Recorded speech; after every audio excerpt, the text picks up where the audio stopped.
দাঁড়ায়, তারপরে সাংবাদিক, ফটোগ্রাফার সব হুমড়ি খেয়ে পড়ছে, ধাক্কাধাক্কি শুরু হয়ে গেছে।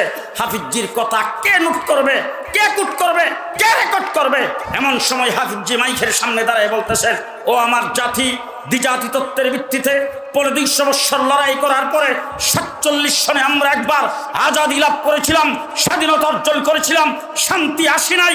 পশ্চিমারা পাকিস্তানিরা আমাদের উপর নির্যাতন করার কারণে আমরা মুসলিম হয়ে জালেমের বিরুদ্ধে অস্ত্র ধরে 30 লক্ষ শহীদের বিনিময়ে স্বাধীন বাংলাদেশ পেয়েছি। তারপরে গত 10 বৎসর শান্তি আসে নাই। ও আমার জাতি, আমি প্রেসিডেন্ট পদপ্রার্থী হয়েছি।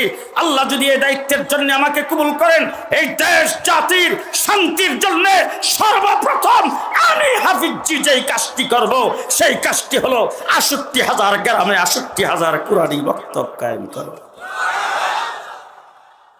আমরা নিচে একজন আরেকজনের